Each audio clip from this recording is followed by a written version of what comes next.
विद्यार्थियों, 10वीं कक्षा राजस्थान बोर्ड के लिए हमने पिछली वीडियो में आपको पाठ्यक्रम की बात की थी और आज हम बात कर रहे हैं। पाठ्यक्रम में पहला टॉपिक लेंगे व्याकरण, और व्याकरण जो 12 अंक का है उसमें सबसे पहला टॉपिक है क्रिया। देखिए, क्रिया किसे कहते हैं? क्रिया वाक्य का अनिवार्य अंग है। इसका मतलब है, अगर किसी वाक्य में क्रिया नहीं होगी तो वाक्य नहीं माना जाएगा। क्रिया को विधेय कहते हैं।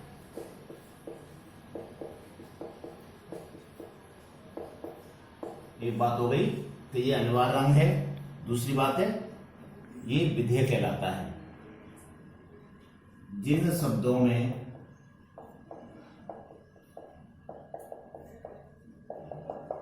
कार्य का होना पाया जाता है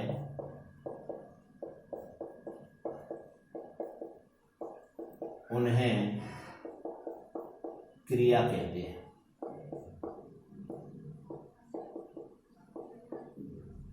जैसे पढ़ना, खाना, खेलना, जाना, आना, इस तरह। अब बात आती है कि क्रिया के भेद की। देखिए, क्रिया के भेद कई प्रकार से किए जा सकते हैं। मुख्य प्रकार 3 है क्रिया के भेदों के। एक तो है कर्म के आधार पर, ये सबसे मुख्य है। दूसरा है संरचना और प्रयोग के आधार पर।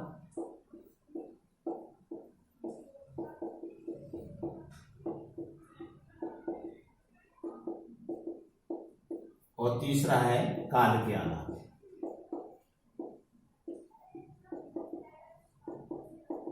देखिए, इसमें सबसे ज्यादा महत्वपूर्ण है वो है कर्म के आधार पर। तो कर्म के आधार पर क्रिया के 2 भेद होते हैं। एक तो होती है सकर्मक क्रिया और दूसरी होती है अकर्मक क्रिया। बोर्ड की परीक्षा में हर बार इनमें से प्रश्न आता है, तो ज्यादातर यहीं से आता है। संरचना की दृष्टि से अगर देखा जाए तो क्रिया के 8 भेद हो सकते हैं। एक है सामान्य क्रिया,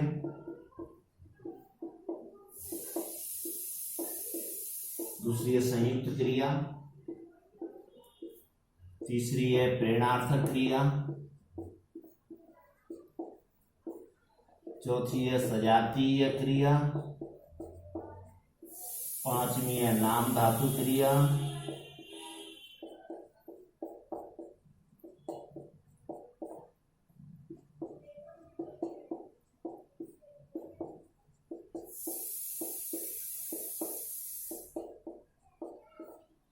6वीं है पूर्वकालिक क्रिया,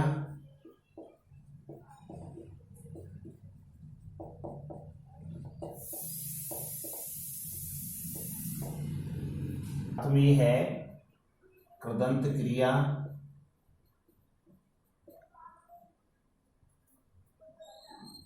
और 8वीं है सहायक क्रिया।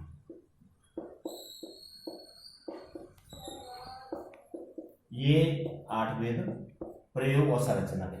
काल के आधार पर क्रिया के 3 भेद हो सकते हैं। भूतकालिक क्रिया, वर्तमानकालिक क्रिया और भविष्यकाल क्रिया।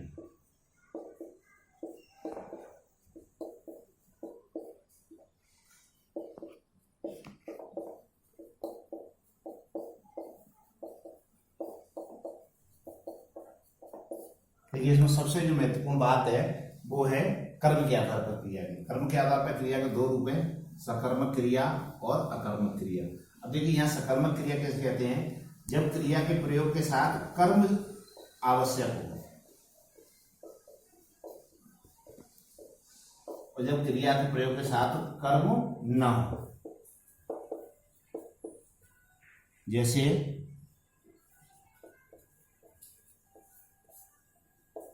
बच्चे पुस्तक पढ़ते हैं, तो यहाँ क्रिया के साथ हम एक प्रश्न लगाएंगे कि क्या पढ़ते हैं, और क्या का उत्तर हमें को यानी कर्म के रूप में मिले। क्या पढ़ते हैं? पुस्तक को पढ़ते हैं। तो इसका मतलब पढ़ना कैसी क्रिया हुई? सकर्मक। जब कर्म नहीं हो, जैसे बच्चे रोते हैं, बच्चा रोता है, यहाँ रोना क्रिया है और रोना क्रिया के साथ हम काल्पनिक प्रश्न क्या लगाएं तो उसका कोई उत्तर नहीं आएगा। अगर क्या रोता है, अगर हम कहें बच्चा, तो बच्चा तो कर्ता कारक है, तो यहाँ कर्म कारक नहीं है। तो जब कर्म नहीं है, ऐसे ही रोना है, नहाना है, सोना है, ये सब क्रिया कैसी है, इनका प्रयोग करेंगे तो इनके लिए कर्म की आवश्यकता नहीं है। तो क्रिया के ये दो रूप है। अब हम इन दो रूपों को और डिटेल में समझते हैं। देखिए, ये थे क्रिया के तीन भेद, तीन प्रकार से भेद। तो आप सकर्मक, अकर्मक, संरचना और प्रयोग के आधार पर 8 भेद: सामान्य क्रिया, संयुक्त क्रिया, प्रेरणार्थक क्रिया, सजातीय, नाम धातु, पूर्वकालिक, कृदंत और सहायक क्रिया। और काल के आधार पर थी भूतकालिक क्रिया, वर्तमान काल क्रिया और भविष्यकालिक क्रिया। आप इसका स्क्रीनशॉट ले लें जिससे आप इसे अच्छी तरह देख सकें। अब हम आपको सकर्मक और अकर्मक क्रियाओं के बारे में अलग से जानकारी देंगे। देखिए, मैं पहले बात करूं सकर्मक क्रिया की। सकर्मक क्रिया जिस क्रिया के साथ कर्म का प्रयोग हो। अब देखिए, यहां आवश्यक हो, ये बात चल रही है। जैसे राजू ने खाना पकाया। अब क्या पकाया, तो क्या के लिए उत्तर कर्म हो गया खाना। खाना क्रिया भी है और खाना कर्म भी है। उसने खाना खाया। क्या खाया, तो खाया तो क्रिया, और क्या खाया, ये है कर्म और ये है कर्ता। तो यहां कर्म जरूरी है। उसने खाया। अब उसने क्या खाया, तो खाया क्रिया कैसी हो गई, सकर्मक, अनिवार्य रूप से सकर्मक। देखिए, सकर्मक क्रिया के लिए आपको ये जानना जरूरी है कि कर्म की उपस्थिति होनी चाहिए। अब देखो, आपको दो कंडीशन और बताऊं कि जिसमें क्रिया हमेशा सकर्मक होगी। तो पहली कंडीशन क्या है, वो है प्रेरणार्थक क्रिया। देखो, प्रेरणार्थक क्रिया वैसे तो प्रयोग और संरचना के आधार पर भेद में आती है। जब कर्ता कार्य खुद न करके किसी और से कराता है। जब कर्ता कार्य स्वयं न करके दूसरे से कराए, तब वह क्रिया कैसी होती है, प्रेरणार्थक। और प्रत्येक प्रेरणार्थक क्रिया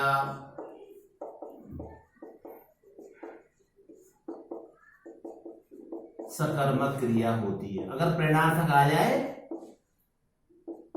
तो आप आराम से कर आएंगे, सकर्मक है। जैसे उसने बच्चों से लेख लिखवाया। अब यहां लेख स्वयं नहीं लिखा, उसने जो करता है, और उसने किससे लिखवाया, बच्चों से। तो लिखवाया कैसी क्रिया हो गई, प्रेरणार्थक। और प्रत्येक प्रेरणार्थक क्रिया सकर्मक भी होगी, सकर्मक। तो इस तरह से आप प्रेरणार्थक क्रिया समझ गए। जैसे उसने अपना कोट ड्राई क्लीनर से धुलवाया। माली ने बंदरों से पौधों को पानी पिलवाया या पानी लगवाया। तो ये सब क्या है, इसमें माली ने खुद काम नहीं किया। इसमें जब कर्ता स्वयं काम नहीं करता, तब क्रिया कैसी होती है, प्रेरणार्थक। और प्रत्येक प्रेरणार्थक क्रिया सकर्मक होती है। दूसरी बात क्या है, देखिए, सजातीय क्रिया। ये भी हमने आपको उस भेदों में बताई थी। जब क्रिया और कर्म एक ही जाति के हों, क्रिया और कर्म एक ही जाति के हों, तब वो सजातीय क्रिया होती है। जैसे दौड़ दौड़ना, खेल खेलना, लड़ाई लड़ना,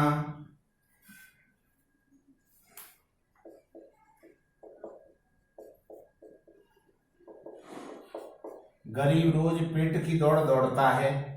तो यहाँ ये दौड़ना क्रिया कैसी है, सजातीय कर्म से बनी हुई। सजातीय खेलना सजातीय है। यहाँ है, बच्चे खेलते वहां नहीं है, लेकिन बच्चे खेल खेलते हैं तो सजातीय क्रिया है। सजातीय क्रिया है तो वो भी हमेशा सकर्मक होगी। तो सकर्मक क्रिया के लिए हमें ये दो और अच्छे क्यों मिल गए, दो अच्छे और हिंट मिल गए कि यदि कोई क्रिया प्रेरणार्थक क्रिया है तो भी सजाती होगी, और कोई क्रिया सजाती क्रिया प्रेरणार्थक क्रिया तो भी सकर्मक होगी, और कोई क्रिया सजाती क्रिया है तो वो भी सकर्मक होनी चाहिए।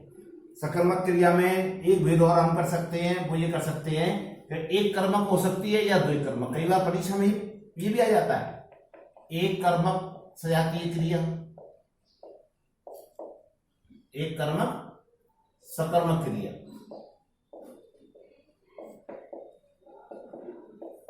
जैसे राजू ने गड्ढा खोदा, क्या खोदा, गड्ढा, कितने कर्म है, एक। और मीरा ने रीना को पुस्तक पढ़ाई या पुस्तक दी। तो यहां जो देना क्रिया है उसके कर्म देखो कितने हैं, दो, क्या दी और किसको दी, दोनों। तो ये कैसे हुए, द्विकर्मक। अब देखिए एक कर्मक और द्विकर्मक ये तो सजाती होंगी होंगी। अब यहां क्या है, ये इसमें दो कर्म है, जो क्रिया के पास है वो तो प्रधान कर्म है, और जो क्रिया से दूर है वो गौण कर्म है। वैसे ये अप्राणीवाचक है, अप्राणीवाचक प्रधान कर्म होते हैं और प्राणीवाचक गौण कर्म। तो आप ये भी देखें कि सकर्मक क्रिया में क्रिया एक कर्मक है या दो कर्मक। आप देखिए सकर्मक क्रिया के कुछ और बात बना के देखते हैं। जैसे उसने मकान खरीदा, उसने मकान को खरीदा। राजू ने पेड़ लगाया, पेड़ को लगाया, कैसा है, एक कर्मक। उसने मकान खरीदा, राजू ने पेड़ लगाया, दोनों कैसी हैं, एक कर्मक हैं। तो इसका मतलब है जब एक कर्मक है तो ये सकर्मक क्रिया होगी। दूसरी बात क्या है कि अगर एक से ज्यादा कर्म है, जैसे मोहन ने गीता को कार दिलवाई, क्या दिलवाई, कार, किसको दिलवाई, गीता को, ये दुख। तो इस प्रकार से आपको सकर्मक क्रिया में चार बातें ध्यान रखनी पड़ेंगी। तो प्रेरणार्थक है तो सकर्मक है, सजाती क्रिया तो सकर्मक है, एक कर्मक है तो सकर्मक है, द्विकर्मक है तो सकर्मक। अब बात करें अकर्मक क्रिया की। देखिए अकर्मक क्रिया में क्या होता है, यहां कर्ता होता है, क्रिया होती है, लेकिन कर्म की कोई आवश्यकता नहीं होती। जहां कर्म न हो, जैसे बंदर पेड़ पर सोता है। अब यहां सोता है क्रिया, इसमें कर्म नहीं है, क्योंकि कहां सोता है, किसको सोता है, वो कुछ नहीं है। तो ये कैसी है, अकर्मक। अगर ये होता बंदर सोता है तब भी अकर्मक है। हाथी नहाता है, अकर्मक। हाथी तालाब में नहाता है,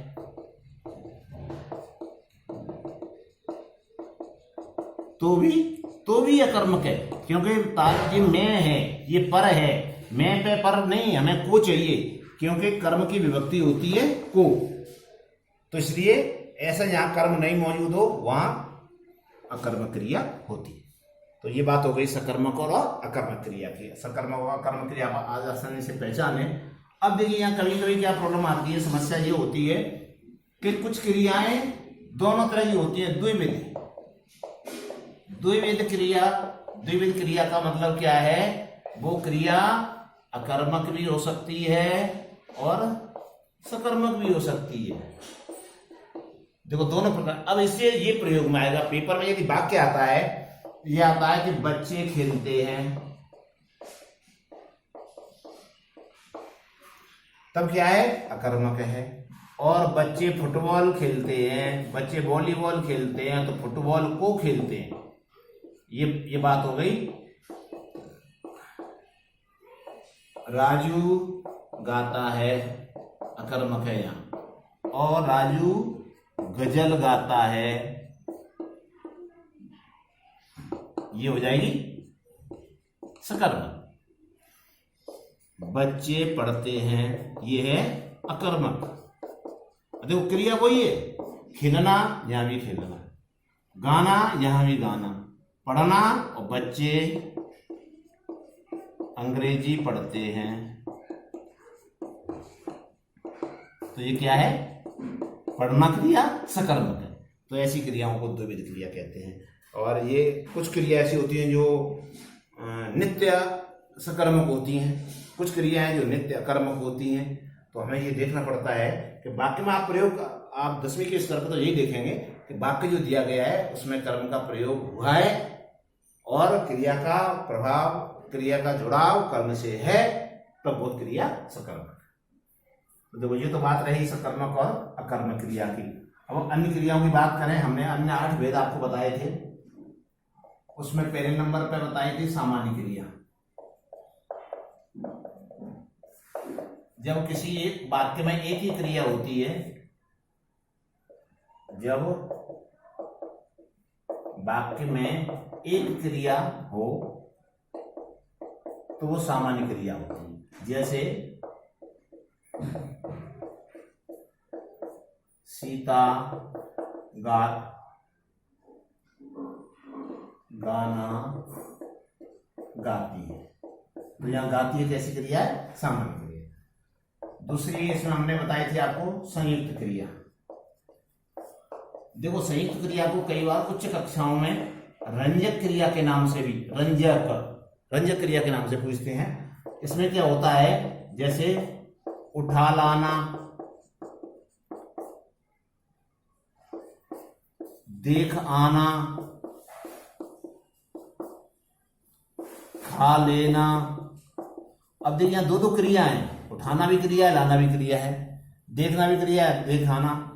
तुम कल माजी को देखाना, तो देखना और आना ये 2 क्रिया हैं। तो ऐसी क्रिया कैसी है, संयुक्त क्रिया, या इन क्रियाओं को रंजक क्रिया कहते हैं। तीसरी बात है तो प्रेरणार्थक। प्रेरणार्थक हमने आपको बताई थी कि जब कर्ता काम स्वयं नहीं करता है, किसी और से करवाता है।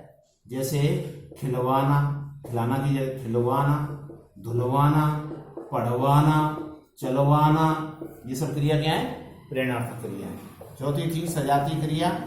सजाती क्रिया में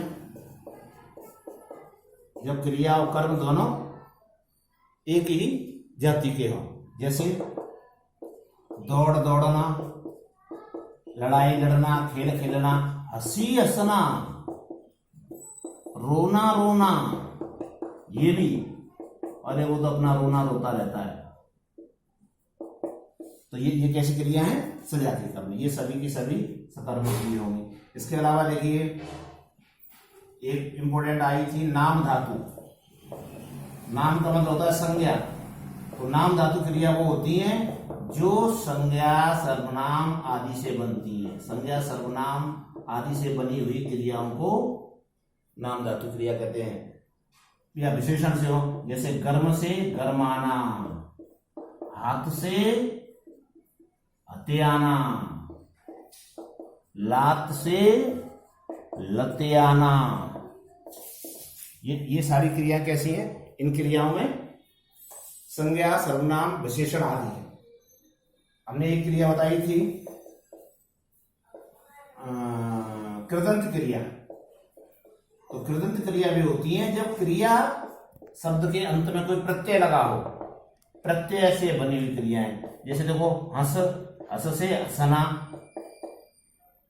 खेल से खेलना, ये सब की सब कैसी हैं, कृदंत। तो इस प्रकार से ये बात हो गई, ये 6 क्रियाएं ये हो गई। और इसमें हम बाकी क्रियाओं को आपको बता चुके, सकर्मक और अकर्मक। तो ये क्रिया थी प्रयोग या संरचना के आधार पर। अब इसमें लास्ट बात रह जाती है, वो जाती है काल के आधार पर। हाँ, इसमें एक क्रिया और थी सहायक क्रिया। सहायक क्रिया है, था, गा, ये आती है। जैसे जंगल में एक शिकारी रहता था, तो यहां ये था क्रिया क्या हो जाएगी? सहायक क्रिया। तो इस प्रकार से सहायक क्रिया होती हैं। अब देखिए लास्ट में इसमें है काल के आधार पर। काल के आधार पर क्रियाओं के हमने 3 रूप बताए थे, काल अलग से भी पढ़ेंगे। तो इसमें देखिए भूतकालिक क्रिया, जिस क्रिया से ये बोध हो कि काम हो चुका, क्रिया ये बोध कराए कि ये काम पहले हो चुका है। वर्तमान कालिक क्रिया, जिससे ये पता चले कि कार्य वर्तमान में हो रहा है या वर्तमान में होता है। तो इनमें है आदि आते हैं तो वर्तमान कालिक हो जाती हैं। और भविष्यत कालिक क्रिया वो होती हैं जिनसे ये पता लगे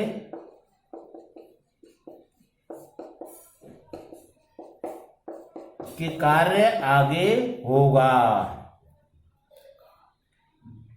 गागी के वगैरह आती है, जैसे राधा नाचेगी, तो ये क्या है? अभी आने वाले, अब गागी से ही ये बोध होता है। तो ये बात थी क्रियाओं के तीनों प्रकार से भेद की। अब इसमें सबसे मोस्ट बात है वो है अकर्मक और सकर्मक क्रियाओं की। अकर्मक और सकर्मक क्रियाओं को समझने के लिए आप ध्यान से ये समझे, जब क्रिया के साथ कर्म का प्रयोग हुआ है। अब देखिए पतंग आसमान में उड़ रही है, अब ये उड़ रही क्रिया है। आपने देखा साहब उड़ रही क्रिया के बारे में कितनी बात हो सकती है। पतंग आसमान में उड़ रही है। अब उड़ रही क्रिया के बारे में देखो मैं कितनी बात बताऊं। पहली बात क्या है? ये संयुक्त क्रिया है, उड़ना और रहना संयुक्त या रंजक क्रिया भी है। चलो अब सकर्मक अकर्मक में से देखें तो क्या उड़ रही है? तो आसमान को उड़ रही है? नहीं, आसमान में उड़ रही है, तो अकर्मक क्रिया। तो हमें बड़े ध्यानपूर्वक देखने की जरूरत है कि अगर यहां वायुयान अमेरिका को जा रहा है, जा रहा क्रिया कहां को जा रहा है? अमेरिका को, तो इसका मतलब कर्म है। तो यहां ये क्रिया हो जाएगी सकर्मक। और देखिए वायुयान उड़ान उड़ता है या भरता है। क्या उड़ता है? उड़ान को। ये सजाती कर्म की क्रिया हो गई। और सजाती सॉरी तो सजाती कर्म से बनी हुई क्रिया सबकी सब कैसी होती हैं? सकर्मक। तो इसलिए ये कैसी क्रिया हो जाएगी? सकर्मक। वकील ने मुकदमा दायर किया। क्या दायर किया? मुकदमा। तो ये कैसी क्रिया हो जाएगी? सकर्मक। तो इस प्रकार से आप सकर्मक और अकर्मक क्रिया को वाक्य में पहचान कर पाएंगे। धन्यवाद। आप इस वीडियो को देखें अच्छी तरह और समझें कि क्रिया सकर्मक अकर्मक कैसे पहचानी जाती है, क्रियाओं के भेद कैसे होते हैं। मैं आपको अगली वीडियो में बताऊंगा। क्रिया के बाद में जो टॉपिक है, जैसे कारक है, वाच्य है, काल है, तो उनको आप जानेंगे। ये बोर्ड की परीक्षा के लिए बहुत इंपॉर्टेंट है। अगर आपको अच्छा लगे वीडियो तो आप लाइक करें, शेयर करें। धन्यवाद।